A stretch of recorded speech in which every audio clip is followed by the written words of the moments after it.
stationed here in Tyndall Air Force Base, Florida. Normally it's a beautiful layout. We've got sunny skies and beautiful beaches, but unfortunately this is the aftermath of Hurricane Michael. Hi, I'm First Lieutenant Rafaela Groves, but to my friends I go by Ralphie. Why I chose to serve, I think that really goes back to, like a lot of people, probably 9/11. I remember exactly where I was. I was a sophomore in high school in English class, and I remember getting the news, being called to the foyer and having our dean at the time explain to us exactly what was happening. And I remember kind of feeling a multitude of emotions, a little bit of helplessness and anger and confusion, but mostly I just felt like this feeling that I wanted to do something about it. And knowing at that time, being a sophomore, there wasn't much I could do, but I knew I wanted to find a way so I could give back and help alleviate some of that pain that I saw in some of my friends and their families. So of course I looked into some of my options, and at the time my mom was very adamant about me staying focused on my studies, continuing to play basketball, and focusing on the future, which was college. I got to college, I played basketball for a few years at a D2 college, and once I got out I realized I still have kind of a desire to serve some way. I do come from a military family. Both my father, my uncle, and my grandfather were in the military, so I was pretty familiar with kind of what all it entails in service to our country, and I knew that was something that interested me. But I also knew I wanted to find a job that I could use my natural, desire to figure out things and to help and find something that I could do within the military. With that, I found out about intelligence, and it's kind of good and it's bad because intel is classified. So I get really excited about it, but I also can't tell you about it. So that's a little frustrating. But fast forward a few years, and it's September of 2008, and I'm enlisting at the 121st Air Refueling Wing, right up the street from Columbus with my mom. And I remember just looking over at her and saying, this is what I want to do. I know I have a purpose, and I'm just so excited that you're here and you're supportive. And as always, my mom was pushing me to succeed. I enlisted. I went off to basic training. My mom was there. And then I came home, and I remember I had about a 2-month layover before I went to tech school. And that's when I kind of came out to my mom. And I knew I'd been struggling with how I felt inside, and I just didn't know what the future held for me. And I just wanted to make sure that she knew who I was as a person 100%. And of course, like normal fashion, my mom, took me in with open arms and told me that she loved me unconditionally, and then sent me off to be a soldier. So that was pretty awesome. I spent majority of my first 5 to 6 years serving at the 121st as an intelligence analyst, and it afforded me the opportunity to travel a couple of different places. And then I was given the opportunity to come down here to Florida and serve at the 101st Air Operations Group. Here is where things got exciting for me. We have a really awesome mission set. Our primary mission is Homeland Defense. Our secondary is defense support to civil authorities, which has a lot to do with hurricane disaster relief, much like Hurricane Michael. And our last mission set is theater security cooperation, dealing with bilateral nations and dealing with defending our borders, both at the north and the south. I think my biggest achievement really in this year is getting really involved with disaster relief, looking to organizations within my community like Red, White, and Blue, Boys and Girls Club, local high schools where I tutor with a couple of my enlisted folks and a couple of the junior officers, just finding different avenues to give back to my community. Whether it be picking up the highway once a month, doing a car wash, or tutoring younger folks, or just talking to people that are thinking about getting in the military. I try to find as many opportunities to give back as possible. That's just the way my mom has raised me. I think that's just really my nature and my desire to help people.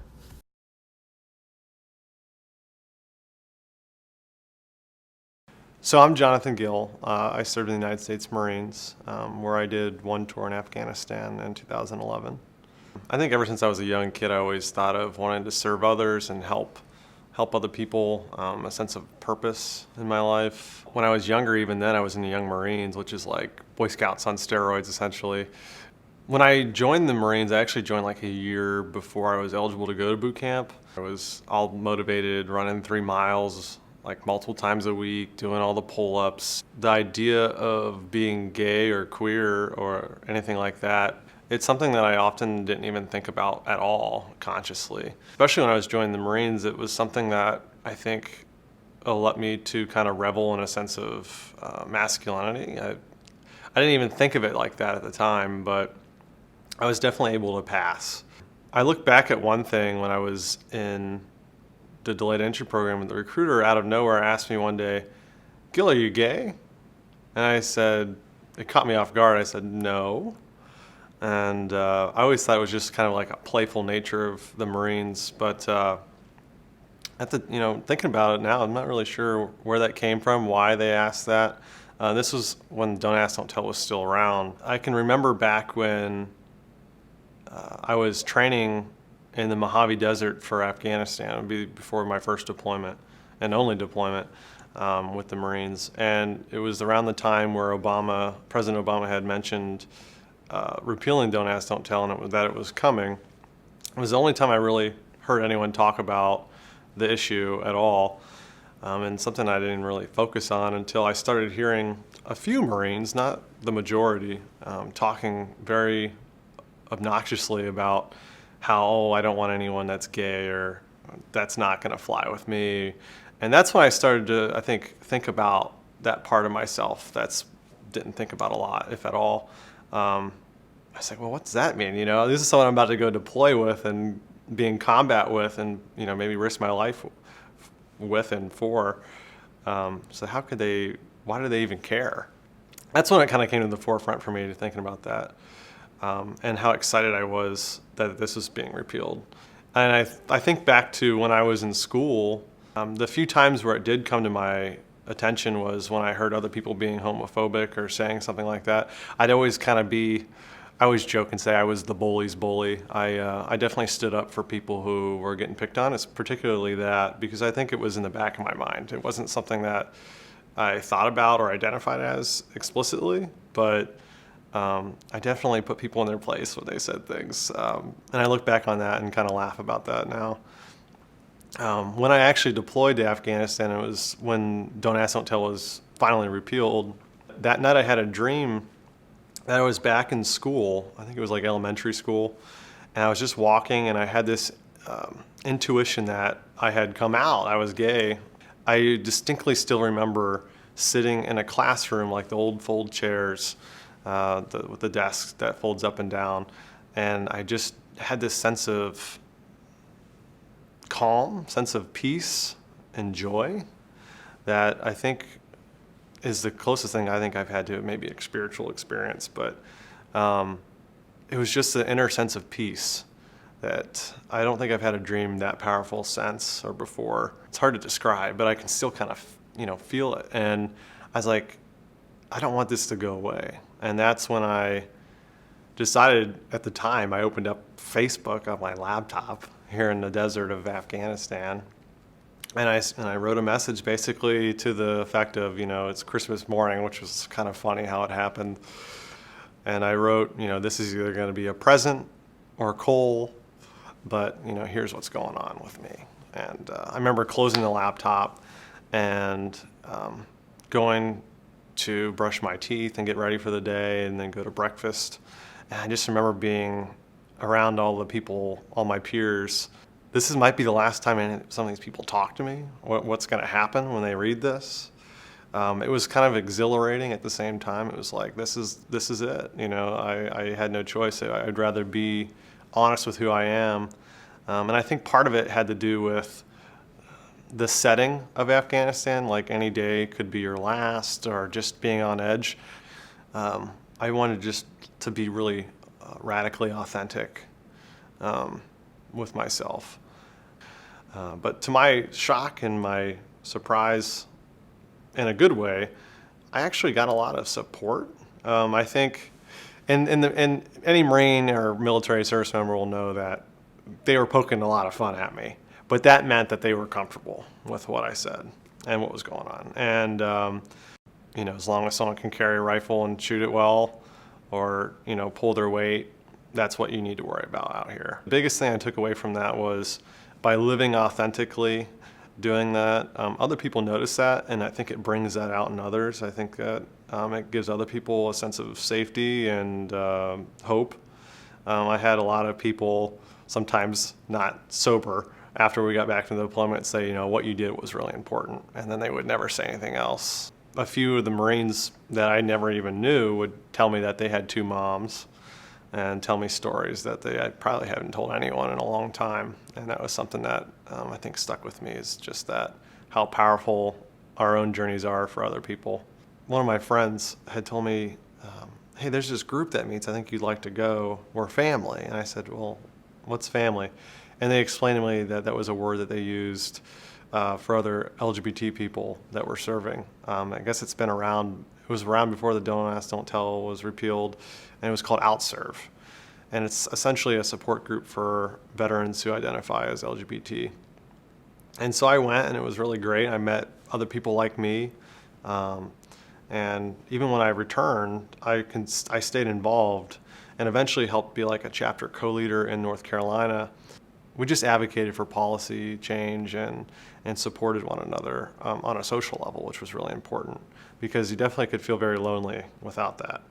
I was inspired because of all this to get involved with GLSEN, which provides support to kids who identify as LGBT or are allies in schools K through 12. So that's something I really look back on with a lot of pride. I can't stop thinking how lucky I was and how everything was timed with the Don't Ask, Don't Tell repeal. And that's something I really think about right now as a social worker, is how many people are not able to access the VA or the GI Bill, something that was fundamental in me being able to transition out of the military and have a job and doing what I do now and helping others and providing for myself. They don't have because they're dishonorably discharged for being gay. And there's probably many, many people who aren't even aware that they can change that today. That bothers me a lot. For me, social work allows me to find a really unique way to holistically approach meeting people where they're at. When I was still studying social work in school, one of the internships I had was actually at the Columbus VA, having the privilege to work with veterans who were experiencing homelessness. And one of the themes I noticed was not only poverty, how that can affect people, but systemic oppression. I've worked with clients who were identified themselves as transgender, and just how that piece of themselves has affected where they were, unfortunately. So even before I knew I wanted to be a social worker, I look back on kind of what I got a lot of joy and passion from, and that was always kind of helping people who, for whatever reason, were experiencing injustice, I'd say, who didn't have a voice. But I think I just go back to how important it is to not only be authentic, but also to share that with others. Even when I was a kid, you know, the bully's bully. Now I see myself kind of doing that similar role in a positive sense as an advocate, standing up and speaking truth to injustices. I have a little thing I call the pillow policy, and it's as long as I can go to bed at night and put my head on a pillow and get a good night's sleep, I know I did the right thing for that day. I nominated my husband, Travis Pfister, for the Military Spouse Award because of all the years of support, 16 years together.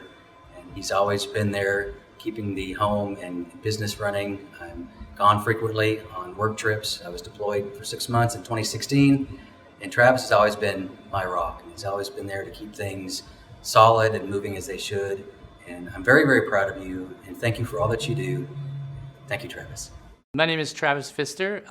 My husband's name is Trevor Stoltz. He's a lieutenant colonel in the Air Force currently. Well, he's in the reserves up at Niagara Falls, which he goes once a month, sometimes even more. We got married 2 years ago, before we found out, when we found out that he was getting deployed. He wanted to make sure that, you know, I was taken care of in case if something was to happen. And we wanted to get married to begin with, and so we just decided to tie the knot before he took off, and we got married. He's stationed at Wright Pat. He was going to school there, getting his master's degree. And first night in Columbus, and I met him, and we just hit it off, and we've been together ever since. I didn't know much about, you know, being military and stuff, because I'm not really military. Yeah, it was totally different. Although I have to say he looks hot in a uniform.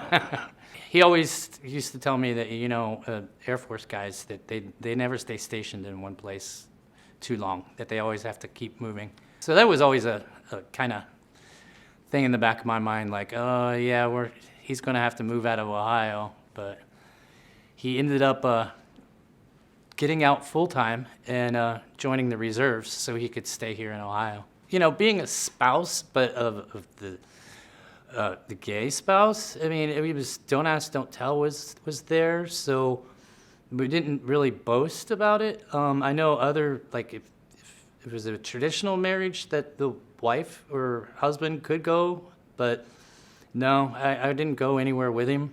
And I kind of think people knew that we were a couple, but just nobody brought it up, and everybody was really nice about it.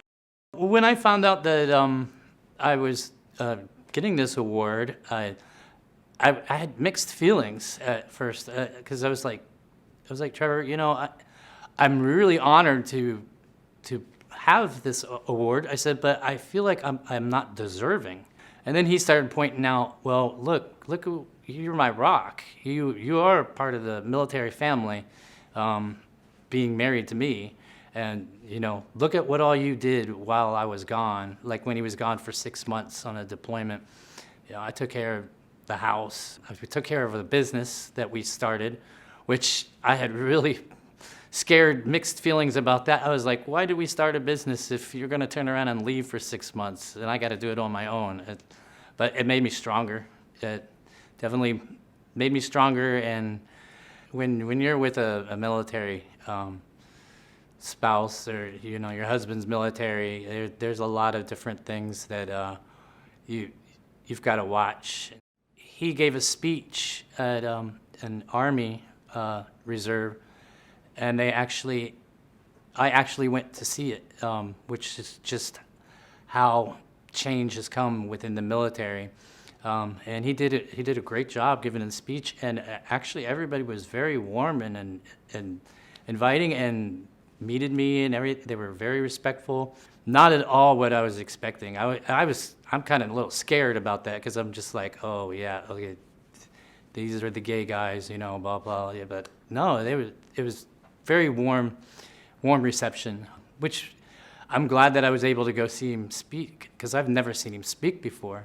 And I think the military is definitely changing for the better. As a matter of fact, they reached out to me to do a wreath for the Capitol, the state capitol, for the Veterans Day, which I felt very honored to be a part of. And I put my heart and soul into making it as beautiful as it could be, because it's to honor the fallen vets. The military family is definitely different than what I pictured, I guess. I mean, it's more, they stick to each other. They support each other. Well, in the beginning, when we first started dating, he was like, you know, I can't come out. I can't come out and say that I'm gay.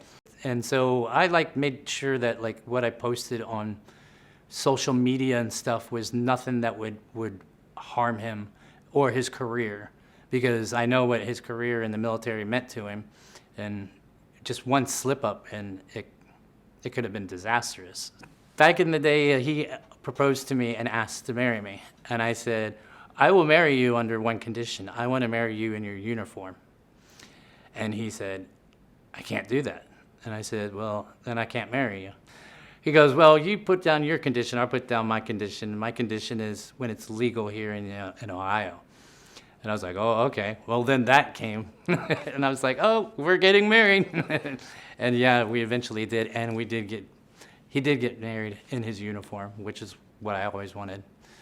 It wasn't like a big wedding with all the military people, which would have been nice, but it was our little special moment.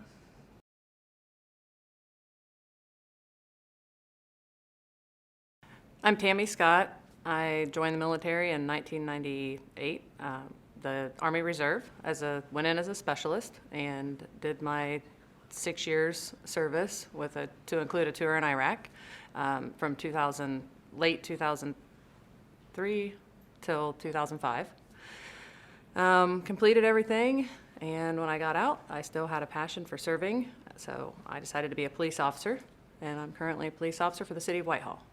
Well, I kind of didn't really have plans of joining the military. However, when I got out of college, the job that I had did some layoffs, and then I was kind of going back and forth trying to figure out what I wanted to do. So my best friend and I, she was having kind of the same issues, couldn't really land anything that she really liked, so we both decided to be productive and join the military. So we joined the reserves, and we did it together, and we stayed together through it the whole time, from basic training all the way until we got out. It was all positive. It obviously wasn't easy the whole time. There were definitely some struggles, but at the end of it, I'm very glad that I did it, and it has paid off in my life. It helped me grow in several areas, and it led me to where I am now. It was definitely an asset to have on a resume to become a police officer. I have a passion for serving the community and an overall desire to help people that are vulnerable and don't have the necessities or the means to get the right help that most people have. When I was in the service, I was exposed to several different cultures, several different people from different backgrounds, and not only the people I was serving with, but the people that I came in contact with in Iraq and throughout the country.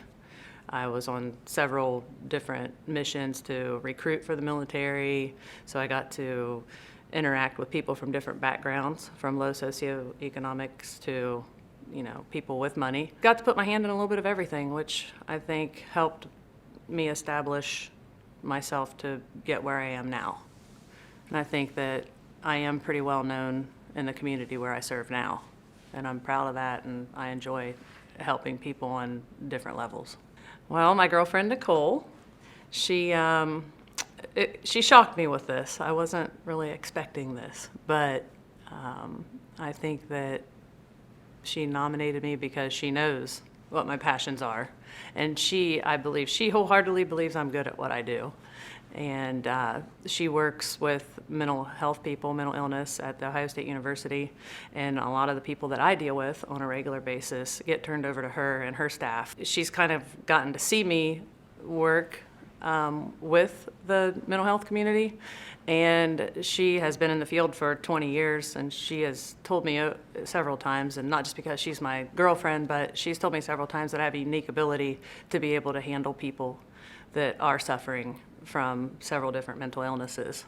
And I have a way with them to have them de-escalated by the time I get them to the hospital, more so than a lot of other people that she deals with on a regular basis. And that's another benefit of being a police officer. I actually have had to interact with some veterans who were struggling, some veterans who were suicidal, and it's been nice to kind of be able to have a common ground with them, to relate with them on some level. Obviously, I was blessed enough to not have to see some of the things that some veterans had to see or sustain injuries that they had to sustain, but I can at least relate with them on how the military works and trying to get them the services that they need. There are several veterans who are unaware of the benefits and the resources that are available to them, and the VA has, I believe, continuously gotten better over the years. I joined in '98, and I have seen it dramatically improve over the years. And I try to explain that, like, you need to do this, you need to reach out to these people, they can help you. There's no reason to feel like you do not have help, because there are several different agencies to reach out to, and the VA is one of them. While I was in Iraq, there was a guy there who had his rifle in his mouth, And I was able to talk to him and get him to, relax, and got him to the resources that he needed to be sent to for the proper care that he needed. There were some women who were in some really bad situations in Iraq. It was not easy for women. I may have been able to prevent some things from happening as far as female soldiers being raped. I think that with me being there in certain situations at certain times probably prevented things from becoming worse for some individuals. I had a strong support system, thankfully, while I was in the military. A couple individuals, Andrea Sandoval from San Diego, California, she was very instrumental, an amazing woman. Maria Hernandez, amazing woman. And Sheila Hacker from Minneapolis, Minnesota. They were three very strong women, and we all kind of stuck together, and we helped other women that were struggling. Some of them had to be sent home. Some of them, made it. Overall, I was very blessed. I was.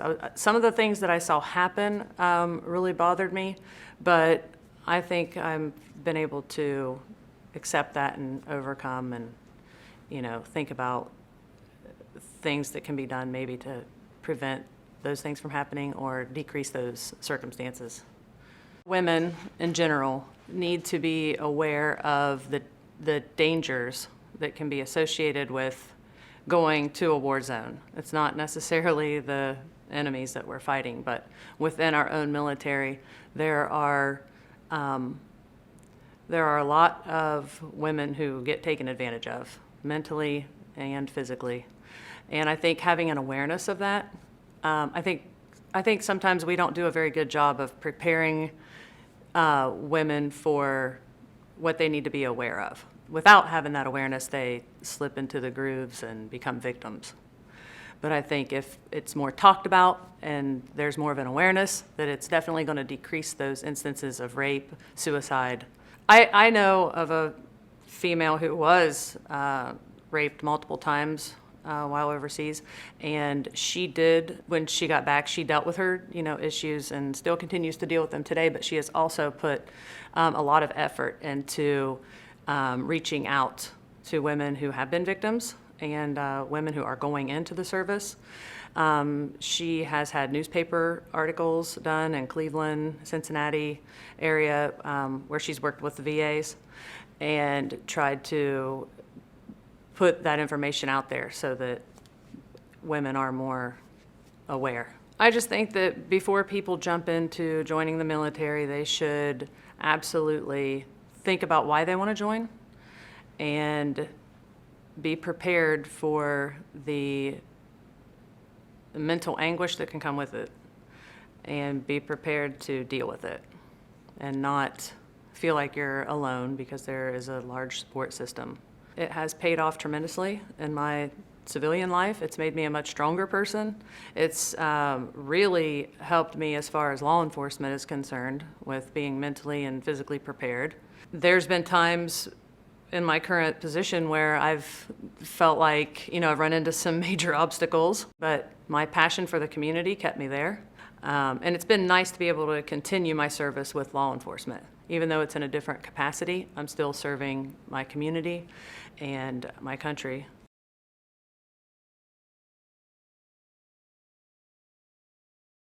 My name is Dean Vickers. I was a staff sergeant in the 160th Air Refueling Group and the 145th Air Refueling Squadron, based out of Rickenbacker. I couldn't wait actually to join. I was so excited about it. As a kid, my pa always said, nothing in life is free, and freedom comes at the highest cost. And he really instilled in me that it's important to give back and to fight for who you are and to fight for your country and to fight for the rights that we have, because if you don't fight for them, they could be gone in a heartbeat. My trepidation was I knew I was gay, and at that time they didn't go together. So I looked at it and I thought, well, maybe if I go in the military, I will not be gay when I come out. So I did it. Two things. I wanted to serve my country, but I also was hoping that it would be a conversion therapy. My specialty was aircrew life support. I did everything I could to better myself and to to respect everyone and be respected. I was very well liked. I always received top honors in anything I did. Took training on interrogation techniques. I took training on survival, water survival, desert survival, jungle survival. And everything I had done was geared towards either staying in the military, either naval intelligence or Air Force intelligence, or FBI, CIA. No plan B. That was it for me. That's all I ever wanted. And so I went and talked to the recruiter, I came in, "Hey, Sergeant Vickers, how you doing?" I told him what I was looking for. I said, "I'm looking to, either re-up as, an officer, or just get ideas or information on it." And he kind of was flipping through the files and just said, "We're actually encouraging you not to re-up." And I'm like, "I don't understand." He goes, "Just don't re-up. We won't accept you back in." And, I obviously knew I was gay. And so when he first said that, my head is spinning and I'm thinking, who caught me? What did I do? I mean, I thought I was so careful. I thought I carried myself very, very structured and, was very straight appearing. And so I was taken off guard. And of course, what I'm thinking is, if he knows and he's telling me this as a recruiter, that means my master sergeant knows as well. That means everyone that I'm working with knows. And I really panicked because I didn't know what to do from there.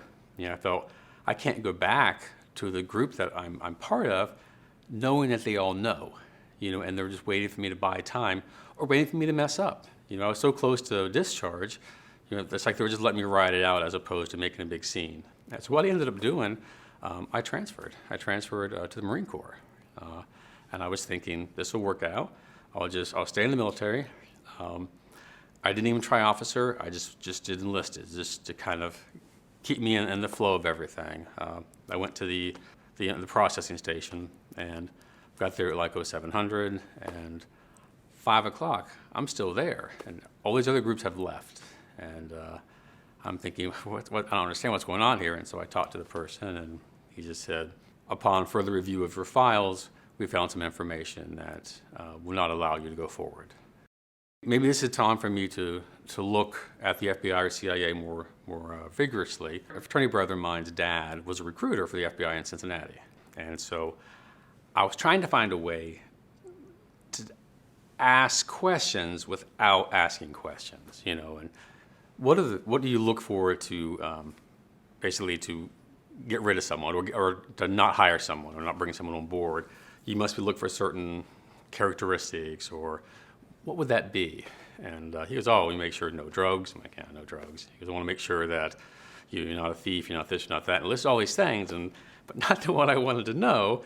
And I kept trying to figure out ways to say it without saying it to bring suspicion. And I did finally say, I talked to someone, and they had said that if you're gay, then you can't go in the FBI. And he goes, and it kind of gave me one of those, what a strange question. Why would you even ask that? I've known you for years. I know you're not I'm not sure if he said faggot, or certainly was not gay. I might have just been homosexual. And I'm like, "Oh, gosh, no, not me." I said, "I was just kind of curious." And he goes, "Oh, no, not at all. If they were an FBI agent or CIA agent and they were to be captured, they would be a huge security risk, and they would be the ones that would tell all the secrets to everyone because, they have this compromising secret. So, no, we definitely would not. No, not even remotely." I'm like, "Oh, that's good to know." And I leave there, and it's like, I'm never going to be good enough. I actually went back to my car and at night and did the typical drama thing with a bottle of pills and a fifth of whiskey, and had to kind of hope for the best. And I decided that I needed to figure out who I was. So I ended up a couple odd jobs here and there, and then I ended up moving back to Ohio. And when I came back to Ohio, I actually took a job working for an AIDS foundation down in Dayton area. Part of that job was working with homeless people. I worked at the Other Place Homeless Shelter in Dayton. I worked with a lot of disadvantaged youth. I worked with obviously a lot of gays and lesbians. That was probably one of the best jobs I've ever had, because you met people, you worked with people, you come from a sheltered background, you meet people who are dying, in their 20s and 30s, and their emotions are out there, they're mad, but it's real, and you get to see them for who they are. And one of the bigger things there too, I worked with a lot of battered women, and so I had a lot of friends who were either battered women or gay or lesbian. It was just a very incredible experience for me. And when I left there, I took a job with the city of Dayton as a community resource advisor. And so with that job, I worked with Appalachians that were at risk or homeless or impoverished, low income. And that opened my eyes to a whole different world of disadvantaged people. And I worked with a lot of addicts in those groups as well, and a lot of food shelters and pantries. And I worked with a lot of neighborhood groups, associations, and business districts to better the community. Then after that, my second passion, and it's probably been my passion for most of my life, has been animals. Picked up a position with the Humane Society in Dayton. Loved it. I had an opportunity to rescue animals and to rehome them and to work with communities and form partnerships with other nonprofits. When Hurricane Katrina came through, they were looking for people who had chemical or biological decontamination experience. Well, in the military, I was an NBC instructor in nuclear, biological, and chemical decontamination. And I grew up on a farm, and I have the animal shelter background, and so I volunteered to go down to do animal rescue during Katrina. Incredible experience. And after that point, the Humane Society of the United States created a job in Ohio for me as their director, and so I spent half the time lobbying and half the time doing animal welfare activities.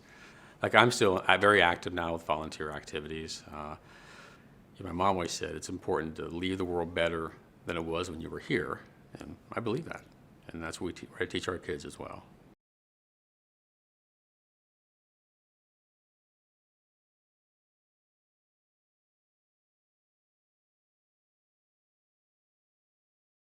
Brad does an outstanding job here, and I was always getting recognized for stuff that I was doing, but then Brad was like in the shadows, so I felt like I wanted to bring him out of the shadows. And I think I knew very young that I was born different, and I never really had struggled with it very much, which is really odd. I mean, I can remember being very young and just understanding it's just the way my life was going to be. I was never one of those people that wanted to run around and see what was out there, see what was going on. I was never a grass is greener kind of guy. So I was always kind of looking for that one person that was going to click, that I could spend my life with. And I had a difficult time because that was back pre-AIDS, so most of the men at that time, young men at that time, were very free. I was lonely, and I was really looking harder than I probably should have been, when I was telling myself the whole time, I'm not looking. And I met this really big guy who was just intriguing as heck to me. He was bigger than life. He, on the outside and on the inside, he had a huge appetite for comedy and joking and laughing and having a good time. And he owned his own business, so that was intriguing. He seemed very stable to me. So I thought, well, this is just going to end up in a dating kind of scenario. For the first 8 years, we were together 7 days a week, 24 hours a day. I ended up going to work for him, which I would never recommend to anybody. But for some reason, Fred and I make a very good team. Through a lot of pain and a lot of happiness, it'll be almost 22. It'll be 22 years in March. January will be 4 years legal. I'm so fortunate because I've been able to walk through life with my best friend, but not just my best friend who is a good teammate and who I love with all my heart and I know loves me back the same way. Number one, I had addiction issues. It was a good painkiller. He helped me get clean and sober and responsible. People would tell him all the time, "You're crazy, how can you put up with this?" And he just said, I made this commitment. I'm not going anywhere. He got a job with the VA, and so I thought it was great for him. Little did I know that I was talking him into it and volunteering myself at the same time. I was fortunate enough to be involved in a clinic which does nothing but care for post-deployed veterans. It's called Transition Care Management. And what we do is we help transition active duty service people into becoming a veteran, which is a big difference. I already had a taste of PTSD, probably have some myself, but know for a fact that my spouse has it. That is the biggest problem with post-deployed veterans right today. I see these young men, I noticed they were getting to a point and they weren't able to go over this hurdle, this last hurdle. And I realized that that hurdle was a lot to do with PTSD. And that's when I started thinking, I know what my pets are for me. And I thought, you know, I've seen the working dogs, I've seen the service dogs. I started asking these guys, did you ever think about getting a dog? And I started to see the ones that would get paired up with the dog, the change was unbelievable. It's common sense if you think about it. You're taking yourself out of you, and you have to be responsible for somebody else. I had a veteran who came in, had lost his children, had lost his job, had darn near lost his mind. But this young man finally made it to a point. He came in the day he came home with his dog. He was in a Florida agency. People donate their flight miles, and so you can fly free to Florida. They stay for 2 weeks, they pair you up with the dog, they put you through all the training, and you come back with your dog. And he was in with his dog, big dog, beautiful dog. He said, Brad, he said, I got bad news. And I said, bad news? And I said, what? And he goes, well, it's kind of good news too. He said, I'm moving to Cincinnati. He said, I got my kids back, I got a full-time job, I'm able to support myself, and I've been clean and sober for almost a year. That probably was the minute that I knew that everything that I had been doing, even though it was frustrating at times, and it's not an easy job, that's what makes it worth it. And I've been fortunate enough, and God has put me in that place to where I've been able to work with these young men and women and see them transition from a very rough spot, a very rough place, to a great place. I try really, really hard to get to know all of my veterans, which takes a lot of work. I love a veteran, so to me, any veteran is special. That's why I love what I do, and that's why I'm here.